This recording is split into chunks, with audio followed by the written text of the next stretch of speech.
Hey there, BookTube. Noah, everyone who reads and must converse, thank you for coming by. And today I'm going to explore some magical fiction. Magical realism is the subgenre that we're talking about. We're doing a read-along, a buddy read-along of Gabriel Garcia Marquez, 100 Years of Solitude. This is probably like the ultimate example of magical realism that you're going to find. And it is from a Latin American culture, is where Gabriel Garcia Marquez is writing from from that culture. And then I also have Master and Margarita. This is a magical realism of Mikhail Bulgakov, a Russian magical realism. So I wanted to put them right up against each other, and then for good measure, we'll throw in there an American magical realism, Sea Above Sun Below by George Salis. So the read along with Master and Margarita is, or with 100 Years of Solitude is going on now, and there are videos on my channel just kind of exploring Master and Margarita and Sea Above Sun Below. So I'll link those in the description box. Today I'm going to talk about the actual content and how they compare. For Jonesing for Jonas, right? Or Jonesing for Giannis. Either way, you get one of the J's wrong. So I like it.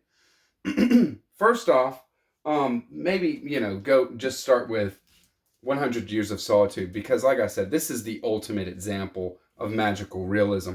If you look up lists of magical realism books and like that kind of thing and want to explore some, this is going to be like at the top of the list. How does it do it? 100 Years of Solitude is a book that you feel like you're in a real setting. And then you feel like you're meeting real characters, real people, as far as human beings and real people. But soon, very soon, and steadily throughout the book, very, very subtly, quickly, off the, just said and moved on, are elements that could not ever really happen. They are magical in the way that they just play out in the story.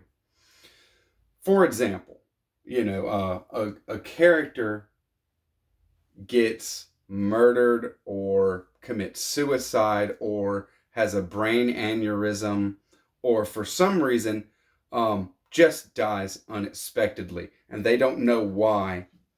They don't know what happened.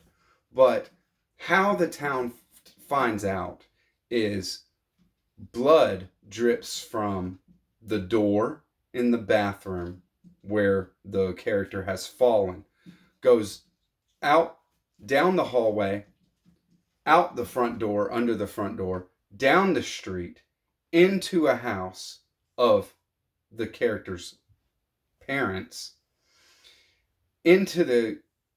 across the living room, through the kitchen, and ends up at the mother's feet, right? And the mother then is like, oh no, what's happened, and follows the trail of blood to her dead son. That kind of thing. It just happens. It happens in the course of the story. It just is something that happens. But it is something that does not happen. You know what I mean? There's steps, there's different grades of terrain that nothing is going to drip that whole way, but it happens. So in this story, things just happen like that, and that's why this is the exemplar of what magical realism is. You can't really break it down and figure out what's going on with it. You just have to go on for the ride. And where I'm at the making of this video is about page 145. 145 is almost halfway through the book. I'm about right here. So, it's a reread for me, and I can't wait to get more. It is awesome. Then we have a Russian magical realism, Master and Margarita. This one, is very, very different. And I would say this is more like supernatural realism, even though it is put in the category of magical realism very, very strongly. But in this book, the devil comes to Moscow, okay? And the devil has a retinue with him. We have this awesome cat behemoth that is a wise-cracking, vodka guzzling, chess playing cat. And the devil, Wotan is the name of the character, is this kind of character that is coming in and has a motivation and goes always towards nailing the literary elite. So there's no shortage of satire in this as well. But the devil is part of that power which eternally wills evil and eternally works good. So the devil is part of the plan, of the divine plan, okay? And what evil befalls those that the devil, takes into takes into his care or its care, they deserve it. Okay, they have embraced evil first is the thing, or embraced selfishness, things like that. Now, in the Master and Margarita, having these kind of characters, the devil and his retinue coming to Russia, well, all the magical elements that happen in this book are because of these supernatural characters and figures in Russia doing what they're doing. And for example, there's they put on a play. They go to, the devil and his retinue. They put on a play. And there is all manner of wild, crazy stuff happening for sure. But they actually, cut off a person's head in front of the crowd. Well, does this person die? No, not ultimately. But it happens, and it's kind of a thing that can't happen. So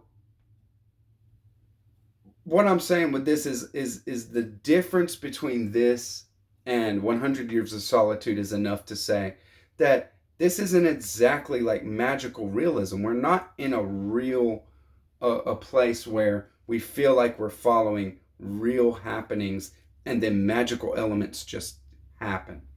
We're in a place where a supernatural group of characters has shown up, and therefore all manner of wild magical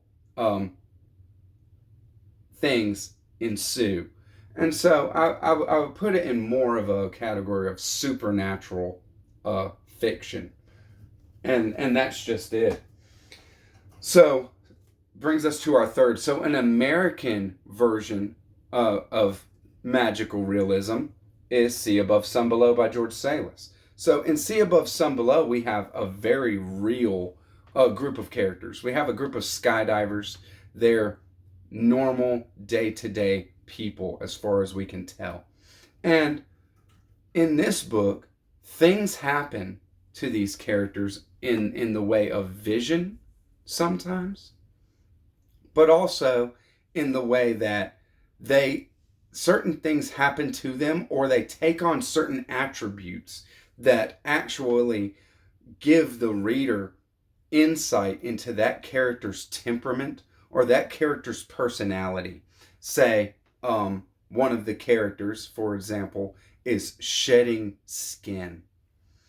And that is kind of a metaphorical way to show through action and activity that a character has transformed and is capable of transformation. That kind of thing. So the elements that point this work to magical realism actually are like metaphorical, and they show attributes of a character. And so this kind of thing, yes, magical realism works more for this kind of book, I think, than Master and Margarita, for example. But this is more like metaphorical fiction, even though there's definitely magical elements on every page. And sometimes there is things that happen that are pure magical realism, like, for example, when a character's mother dies, she dies in her room, and the garden that is outside that she had tended all her life, vines and flowers creep in through the window and fill and actually go to the bed and fill the room, and she becomes part of her garden very quickly upon death, like, the next day. And so that kind of thing happening is not exactly like a metaphorical thing. That's like there's an affinity for the garden. And so this kind of magical thing happens. So there is direct magical realism elements in this, but there is a whole lot more of these kind of magical things happening to characters that actually give insight to a character's personality or a character's temperament. And so I thought it was cool to kind of look at it like that. And of course, I'm putting them all up against 100 Years of Solitude, because 100 Years of Solitude is actually pure magical realism. We're following a very real group of people, a family, and a town, actually. And these magical elements just don't stop. And it's hard to put them in their place as to like why they're happening. It becomes a story that is like myth and legend, and it's beautiful. So I love it. I love the exploration of it. Thank you, everybody that's in on the read along. And I hope you guys enjoyed this. Leave some comments down below what you think about the different books that I've touched on, if you've read any of them, if you think my insights or if they are insightful or not, whatever. Let's talk it out a little bit. Thank you for coming by, BookTube. Catch you on the next one. Bye-bye.